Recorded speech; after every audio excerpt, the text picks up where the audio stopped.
Hey baker, welcome to Business is Sweet. It's easy to fall in love with the sweet art of baking. It's a bit harder to take the right steps to create a successful business around your baking. But the business side of baking is also pretty sweet. I believe that you can be paid well for your creativity, build a successful baking business from home, and enjoy the work you get to do. And in fact, I don't just believe it, I know it because I've done it. I'm your host, Brette, a self-taught home-based baker myself who's built a thriving business making a full-time income as a wedding cake designer, all from home while raising my two little kiddos. And I'm here to show you how to do it too. Welcome to the show.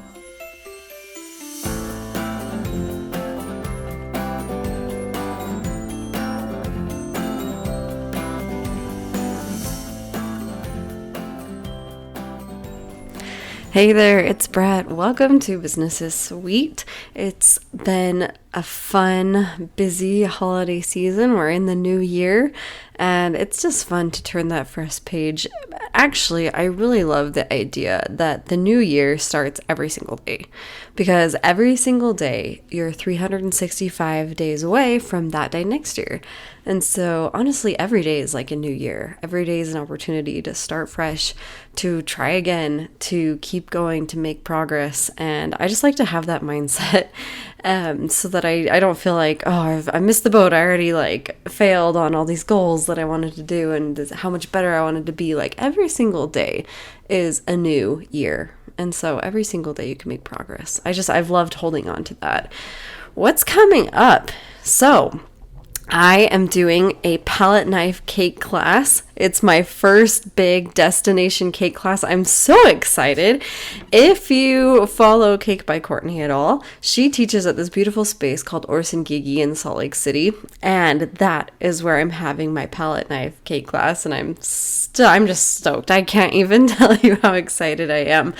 There is currently one spot left in it, and it's probably going to fill up fast. So if you're interested in flying out to Salt Lake, spending the whole day with me, learning how to paint beautiful palette knife painted wedding cakes, we're going to do a 2-tiered cake. I'm going to teach you color theory. It's just going to be so fun. We're going to have lunch. Maybe we'll even go out to dinner afterwards. I just want it to be the best, funnest cake day experience ever.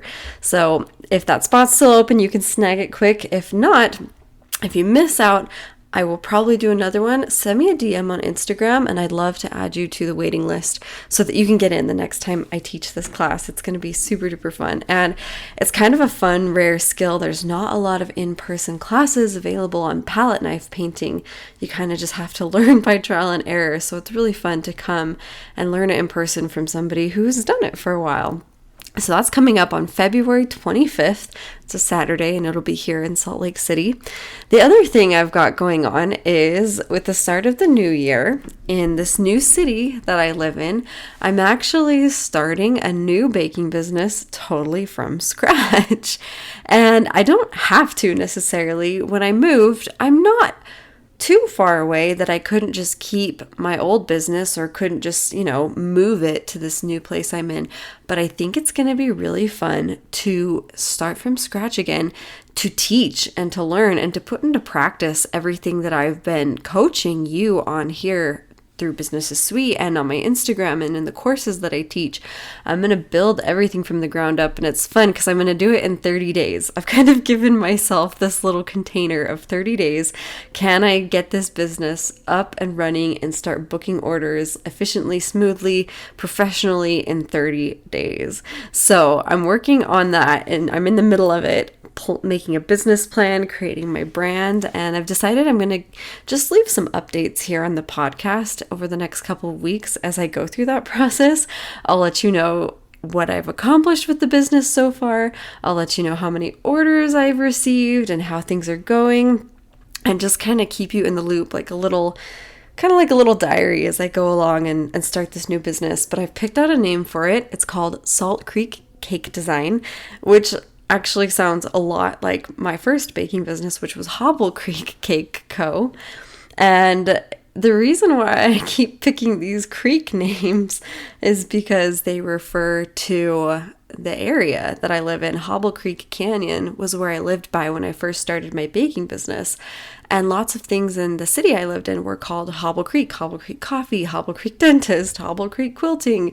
And it just kind of allowed me to fit into that community, and people could really easily identify where I was without blatantly just saying my city. It was kind of a more crafty artisan way to signal to people where I was located and kind of what community I fit in with.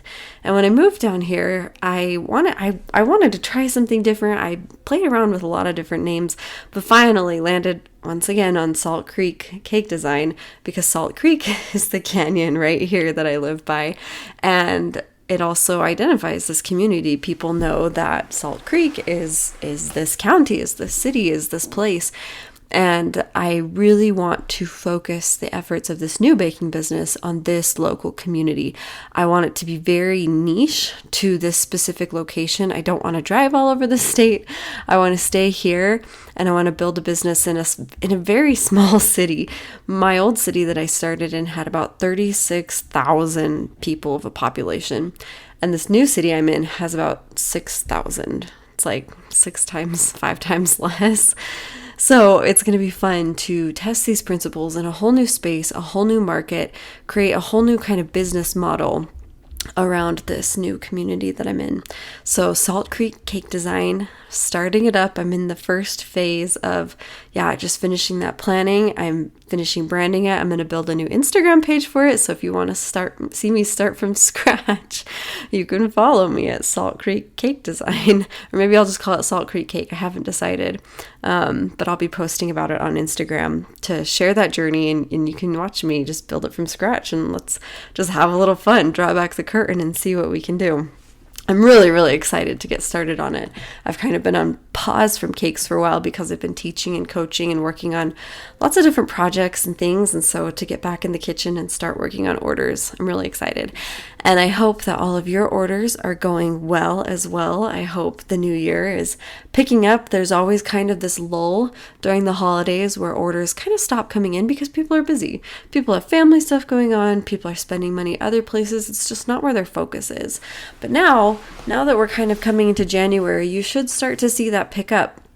And we're going to continue our discussion about these 6 ingredients for success with your baking business, because that'll be really key as you start your new year and start planning your business and aiming for the goals that you have. We want to make sure you have these 6 ingredients very fine-tuned and all incorporated into your business, working on them one at a time. And I think we need to quickly recap what those ingredients are, because today we're talking about number 5, but let's start at the beginning and let me recap what those are. The first one is having a plan, a business plan, and this covers your mission, your goals, the legal prospects or legal aspects of running your business. It's kind of the framework that you operate in. That's your plan. Number 2 is your product. Obviously a very important one. You have to be selling something that people actually want to buy, and you're continually refining your production process and the quality and the way that you present that product to your customers. Number 3 is your price. Price is so crucial. That is what drives your revenue. That's what informs your decisions when you understand your numbers and when you let them drive your business in the right way. Pricing does all of that. Plan, product, price, your marketing. Once you have your product nailed, once you know who you're trying to sell to, that's when you go out and you market it. You have a message, you have a brand, you have this mission that you're communicating to your customers that they can get behind, that really fuels people being able to order from you. And that is marketing. Number 5, which is the one we're talking about today, is excellent customer service. And we're going to dive deep into that right now. But number 6 is financial management. And we'll get into that a little bit more in the future. So I think back to my first actual paid wedding cake order where somebody actually paid me more than just the cost of ingredients. It wasn't much more. And it was a good friend of mine. And that's kind of how it happens when you're starting your business. Your first customers are going to be people close to you that already feel like they trust you, and they're able to take that chance on you. And I'm so grateful for it. And so she was a good friend who was getting married, and she trusted me with her cake order. And man, did I pour a lot of time into that. And it came out great. It was a wonderful cake, and she really loved it. And so the next order that I booked after that came from her cousin, and someone I didn't know, but she was referred to me through that good friend. And I got to do this beautiful 3-tier cake. It had fondant ruffles, which I had never done before. It was my first time doing a 3-tier cake, and it was my first time driving a fully stacked 3-tier cake and just about having a heart attack with it. And I learned a lot from that order. I learned that you need the phone number of someone who's not the bride when you show up, because if that venue is locked and you only have the bride's phone number, the bride's not going to answer her phone that day. And that's something that I learned from that. But that was my next paid order after that first one. So my first one from a good friend, and then she referred to a cousin. And then down the road, one of my favorite couples I've got to work with, where we did beautiful floral design, came from that cousin. She referred me to someone that she knew. And then the biggest order I've ever gotten came from a wedding planner who I'd worked with several times. We'd worked on projects together. I'd done other cakes for her. She'd been to some of my classes. The key component to all of these orders was the experience of the customer and their willingness to pass that on. Customer service is such a key ingredient, and it's one of the most overlooked ingredients to success. It doesn't come supernaturally all the time. As bakers, we often like to be on our own in the kitchen. Sometimes we can be a little bit reclusive, and that's what we like about baking. We just get to put in our headphones and zone out and do our thing. And so when it actually comes time to work with the customer, to talk with them and communicate with them, it's not always our forte. And that's true of any business owner. It is definitely a learning curve, learning how to talk to people. But when you factor it in, it really has the power and the potential to shape your business in such an incredible way and to do so much good. So much of your business in those beginning stages and even after, it's all about customer referrals. Can you imagine if every customer you had told one person about your business, and that one person ordered from you, and then they told someone about you, and then someone else ordered from you? You could fuel your entire business off of customer referrals just by having one person tell somebody else, and that slow progression, it's like exponential, and you'll have constant orders. But how do you make that happen? You have to create an experience for your customers that just wows them, that is worthy of sharing and worthy of passing on, that's worthy of remembering. It's so sad. I can't tell you how many times I've been talking with a friend or a neighbor, and they're going over their wedding memories, and I'm like, "Oh, your cake, show me your cake." And they're like, "Oh, yes, it was beautiful." And I'm like, "Who did it?" And they have no idea. They can't remember who hired them or what business it was, what person did it. And which just tells you it's like it wasn't that impactful to them. And so you want to make the kind of impact on people that they do remember. And your brand becomes that trustworthy that they can actually pass it on. All of your customer service is about trust. When people order from you and they pay their hard-earned money for your baked creations, it's an act of trust. If you want higher paying clients, you have to show them that they can trust you with that higher ticket order through your customer service and your care. It's a huge component of you. Every interaction that they have with you lets them know, like, what level of expertise you have, how professional you are, how are you going to respond in a negative situation? All of this is running subconsciously. They might not even know it. They might not even be able to voice it as your customer, but it's happening. Because you can trace that in your own customer experiences. Think about times when you were a customer, just like skim over those in your mind. The one that always comes to mind most recently was our experience buying a couch for the first time, and how we were treated in the store.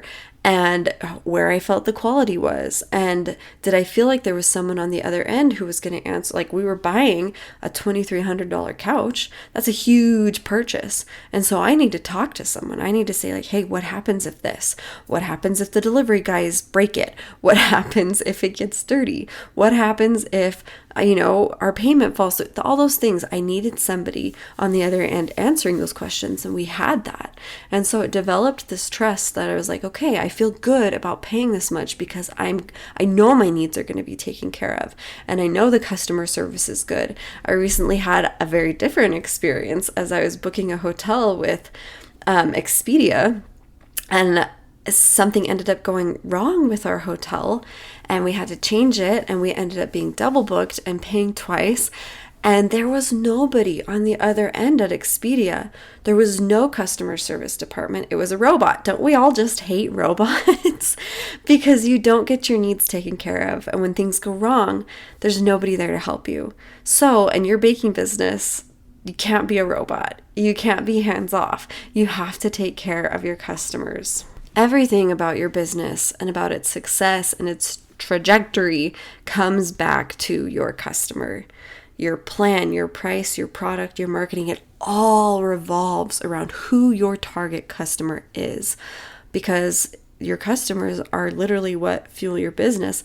Sometimes we can talk so negative about customer experiences, and I think we get so wrapped up in the bad ones that we forget to recognize and be grateful for the good ones. And for the hundreds of people who order us, who have an amazing experience and who keep us in business, and just changing our perspective to have a little more gratitude than negativity. So as you think about your business and how all of it comes back to the customer, the reality is that what you're selling them isn't a product. What you sell, whether it's cakes, cookies, cake pops, cupcakes, what they're buying is at the heart of it not a product. It's actually not that. And one of my favorite business coaches, her name's Kathy Heller, and she runs a podcast called Don't Keep Your Day Job. She says people don't buy things, they buy experiences.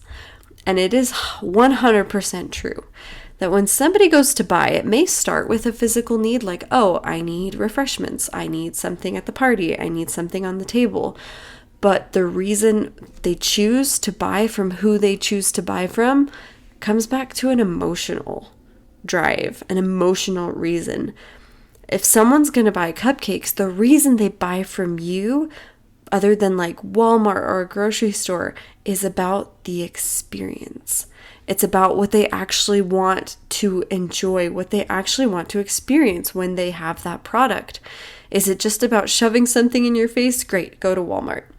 But when it's about something more, when they want something more than just that utilitarian function, they're going to go somewhere else, to someone who can create that experience that they're looking for.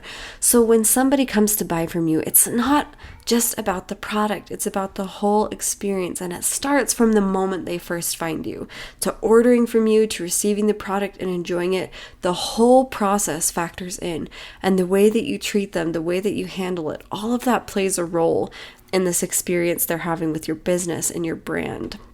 As home bakers, we can get a bad rap sometimes.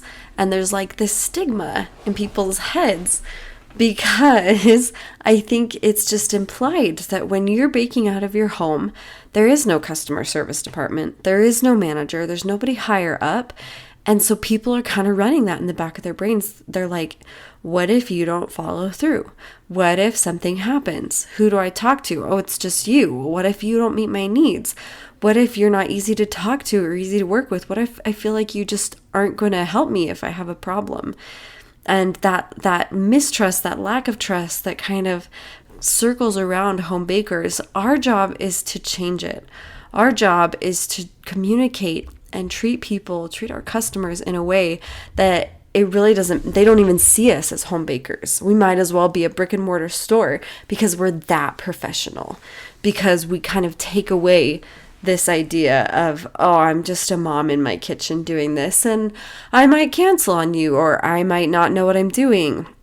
And our job is to just take that out of the picture, to build a brand and to communicate and to build that professionalism so that people don't even factor it in, because we're just that good at taking care of them. So where does that start? Like, what is step one in this customer service game?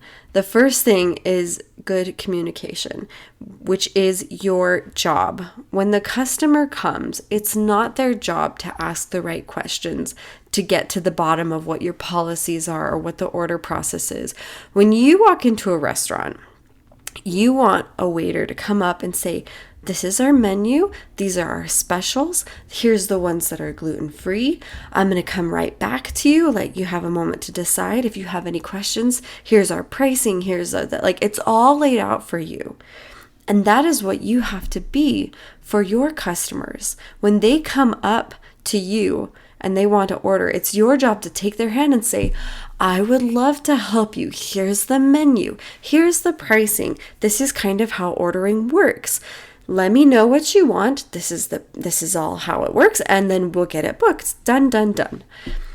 Make it as simple as possible, as clear as possible. It's your job to do that. If you want customers to be a good customer, to know like when to pay and how much to pay and how to pay and where to pick up and when, if you want them to do that, you have to lay it out for them and you have to set it out. So start by just being so clear in your communication. Whenever anybody books with me, I always say, great, here's my payment policy. You have to pay by this day. If you don't pay, it's not considered booked. It's non-refundable. Like I spell it all out so that it's there for them. Like, oh, this is the day you pick up. At this time, I'll be waiting for you. If you're this much late, I'll just leave it on the porch and then it's your responsibility. Whatever my policies are, I'm explaining those as we go through the order process, and I'm putting them in a booking contract and I'm reminding them of them. Because one thing that we have to realize is we think about our businesses all day, every day, 24/7. We know how it works. We know how to take care of a cake. We know how ordering works, how to do all of this. But for a customer, they totally have no idea. This is not even in their realm. It's not even in their field of understanding. And so you have to speak well, communicate well, to walk them through it little by little, give them every little bit, spoon feed them every part of the process, every policy, and then you have to remind them and you have to repeat yourself, and you're going to sound like a broken record to yourself, but to them they're like, oh, that's right, like I forgot that I'm supposed to come here to pick up, and oh yeah, that's right, I do owe you another bit of payment. So step one, work on that good communication. And wrapped into that step one, it's not just what you say, but it's also how you say it. Asking for payment can feel really uncomfortable. I'm sure you felt that. But if you can learn to say it in a way that doesn't feel as uncomfortable anymore, then it gets really easy. One of the things I've done is just kind of typed up my request for payment, and I just copy and paste it and tweak it as needed, and that's made it really easy for me. And in that payment request, I'm pretty blunt and straightforward, like this is how much is due, this is when it's due, this is how you pay it. But I also kind of craft the way that I say it. I don't make it about me. I say, I want to make sure that you can get this booking date booked for you, and in order to do that, we'll just need to make sure payment happens by this day. And I kind of swing it as if I'm on their team. I think that's really important when you're the business, to put yourself on the team of the customer. Good heavens, that changes everything. If you just feel like someone is on your side instead of like kind of going back and forth at you and you're trying to nitpick each other, changes everything. And obviously some of your customers will just be hard to work with. And that's when you just put on your best smile and you repeat yourself and you just, let it be what it is sometimes. But if you can put yourself on their team and change the way that you say things, instead of saying like, well, this is how much ingredients cost, and so it has to be this much. Change it instead in their favor. Say, I want to make sure I can give you the highest quality product, and so this is why the price. Often I don't even spend time explaining price, but that's just an example of how you can change. It's the content of your communication is the same, but the way you say it changes, and it makes quite a bit of difference to your customer. Number two, the second thing you should focus on is having a really, really smooth order process. If it's smooth, if people can get through step A, step B, step C and order from you, that is a huge load off their plate. That customer service, that experience they just had was so easy, so simple. And so find ways to fine tune your order process. Make it as simple as possible for your customer. One of the places I hate going to eat is Subway because I always walk up and they look at me and I'm like, I can't remember what I do. Do I order the bread first? Do I tell you which number I want? And they just kind of look at you like they expect you to be the expert. And it actually makes me kind of want to turn around and walk out because I feel like a little bit of an idiot when I don't know. I can't remember the menu or I can't remember the process. When your customer is confused, it makes it so much harder for them to buy. And when your order process is complex and lengthy, it makes it easier for them to ghost you and to go find somebody else who has an easier process in place. So it's super important to just work that order process, fine tune it, get it down to the basic steps, and make it as easy as possible on your customer. What do you do when things go wrong with a customer? Well, first, notice I say when things go wrong, not if, because everybody, no matter who you are, you're going to have a negative customer situation. And if you can kind of just accept that now and make a plan now, it makes it easier to deal with the situation. If you expect yourself to never have that, to be that perfect and just well put together that nothing will ever go wrong, it's just too high a burden and expectation to handle. Everybody has bad customer situations. Every business, even the best ones, they have unhappy customers. And the critical point is how you handle those situations. You're not always going to win back the business of every single person who maybe has a negative experience. But if at the end of the day, they could say like, yeah, but they did respond to it. They did try to fix it. They were very professional and caring and understanding about it. That can make a big difference, even if the customer doesn't come back. That's the best you can do sometimes at the end of the day. I think about a couple of situations where I had unhappy customers. One time because she wasn't happy with the final design. One time because the cake actually tipped over, which was every baker's nightmare, and it just happens. One time because the bride didn't actually know how to take care of the cake, and she didn't store it properly, and it all ended up getting ruined. And in each of those circumstances, I kind of followed this process for dealing with unhappy customers. Number one, like I said before, you place yourself on their team and you validate the concern. This alone makes all the difference and sets the tone for the whole conversation. When that bride texted me the next day and said, "My whole cake is ruined," I was like, I am so sorry. I'm heartbroken. That's the last thing I ever want for any of my customers. I apologize that went wrong. And I put myself on her team. We're both feeling it. We're both wishing it hadn't happened. And then number two, I let them know, I'm going to do everything I can to fix this. Can you tell me more about what happened? The second thing is you want to find out more information. You want to understand the whole situation of what happened, because often that'll give clues to, where did things go wrong? Were you at fault? Were they at fault? I start at a neutral point where I don't assume fault on either side. I don't assume it's their fault. I don't assume it's my fault, because it could be either. And I want to stay open to the idea of okay, maybe I could have done better. Maybe there was something I could have changed to prevent this. And sometimes it comes down to no, I think I did do my part. I think I did completely cover my bases, and this might be the fault of the customer. But the only way to really get to the bottom of what actually happened is to find out a little more information. And this honestly can be very validating just for the customer to let someone to hear their story, someone to just hear them out and to hear what went wrong. A lot of times they kind of know in their heart of hearts, oh, this was kind of on me, or I probably won't get a refund. But just having somebody listen to it makes a big difference. So ask them what happened. Be willing to hear the full story. And then number three, pick a resolution that best fits the situation. I don't think there's a one size fits all for every negative customer situation. I don't think you should set a blanket policy of, oh, I will always refund a negative customer or an unhappy customer, or I will never refund. In my booking contract, I have certain policies that protect me from having to give refunds. And I do that so that, like I said, I can be protected. But then I get to choose when I want to be, merciful or forgiving, I guess, if you want to use those words. And if there's a situation where I feel like maybe I was at fault, or maybe I feel bad for the customer and I'm in a place where I'll give a refund. One of those situations was a bride canceled her cake order 2 days before the wedding, and she knew that I had a no refund policy, and so she wasn't expecting anything back and was just letting me know that it was canceled. And me, I was like, I could stick to that no refund policy. She's aware of it. She's ready to abide by it.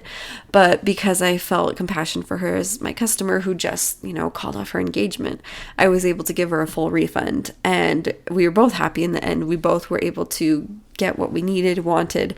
And because I had those policies in place, it was really helpful. There's been other times where I haven't given a refund. In the case of the bride who did not store her cake properly, she made the pitch that, while we were cleaning up, we didn't have any boxes to take it down the mountain. Their reception had been at the top of a mountain in a canyon. And so that was her reason for things going wrong. And I was able to say, well, I did leave 3 boxes with your order. And so did something happen to those boxes? Were they not available? And because of that, I was able to see that, okay, no, I covered my bases. This was just kind of the fault on the customer. And I also told her, I was like, I'd love to understand that. I'd love to make it right. Is there anything that I can do to make it right for you? And just having that conversation. And in the end, she actually just kind of dropped out of the conversation, because I think as we spoke about it, she'd realized that it was really just her fault, and she just kind of wanted to complain about it. And so at the end of the day, I was able to very professionally and politely understand and validate her concerns, and it ended up being okay. Will she still be frustrated about it? Yeah, probably. And she probably won't remember, she won't refer people to me. She won't remember my business, because it was a frustrating experience, and sometimes that just happens, and that's okay.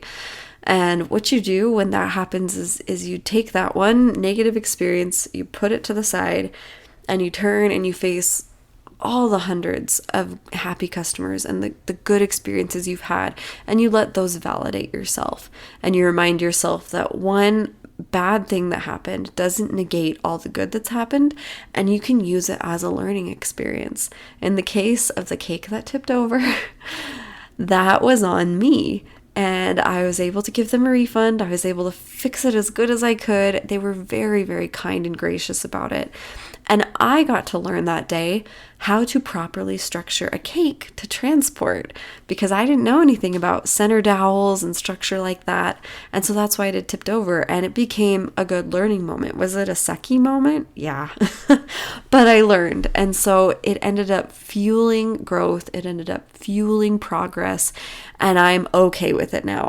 I'm able to laugh about it. I've come to terms with it, and I'm even grateful for it. The more you work on your customer service and your communication, the better you'll be able to grow your business. The more customers will enjoy ordering from you, the more they'll tell people about it, and it will just exponentially grow your business. My goal is that you can master and apply all of these principles of communication and see success far quicker than I did, without necessarily learning all of those lessons in the hard way. And for this reason, I wrote a little guidebook called How to Talk to Customers. And not only does it teach you foundational principles for how to show up more professionally with your customers and how to enhance your communication abilities, but it also includes my entire written for you template library of customer responses that I use every day in my business, And I've turned them into templates so that you can copy and paste and tweak them for your customers, and you don't have to keep writing from scratch or floundering for just the right words. I can't tell you how many times I've spent 15 minutes trying to just find the right words to answer a customer. And so these templates help solve that for you. They'll help streamline your business, help enhance your professionalism and your communication. There's templates for requesting payment, setting a consultation appointment, rejecting an order, pickup and delivery reminders, and even a full booking contract template. You can follow the link in the show notes and snag the ebook guide and templates for yourself if you're ready to up your business and level up in that way. Thank you so much for joining me today on Businesses Suite. I hope you enjoyed the episode and learning all about customer service, and I will talk to you again next week.